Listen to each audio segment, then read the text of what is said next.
Big boss Kannada season 10ರ ವಿನಯ್ ಗೌಡ ಹಾಗೂ season 11ರ Rajat Kishan ಇಬ್ಬರು ರೀಲ್ಸ್ ಮಾಡೋದಕ್ಕೆ ಹೋಗಿ ಸಂಕಷ್ಟಕ್ಕೆ ಸಿಲುಕಿಕೊಂಡಿರೋದು ಎಲ್ರಿಗೂ ಗೊತ್ತಿದೆ. ರಜತ್ ದಿ ಬಾಸ್ ಅಂತ ಬರೆದಿರುವ ಶರ್ಟ್ ಅನ್ನ ತೊಟ್ಟು ಕೈಯಲ್ಲಿ ಲಾಂಗ್ ಹಿಡಿದು ರೀಲ್ಸ್ ಮಾಡಿದ್ರು. ಇವರಿಗೆ ವಿನಯ್ ಗೌಡ ಕೂಡ ಸಾಥ್ ನೀಡಿದ್ರು.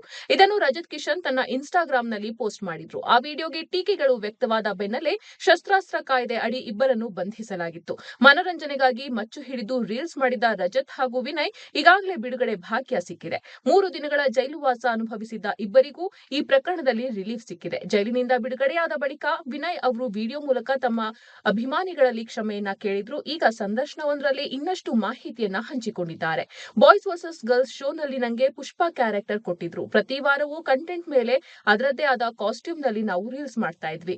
ಅದೇ ರೀತಿ ನಾನು ನನ್ನ ರೀಲ್ ಮಾಡಿ ಹಾಕಿದ್ದೆ. ರಜತ್ ಅವರ ರೀಲ್ ಮಾಡ್ತಾ ಇದ್ರು. ನಾನು ಊಟ ಮುಗಿಸ್ಕೊಂಡು ಹೋಗುವಾಗ ರಜತ್ ನನ್ನನ್ನು ಕರೆದ್ರು. ರೀಲ್ ಮಾಡೋಣ ಬಾ ಅಂದ್ರು. ನನ್ನ ಜೀವನದಲ್ಲಿ ನಾನು ಮಾಡಿರುವ ಅತಿ ಸಣ್ಣ ತಪ್ಪು ಇದೆ.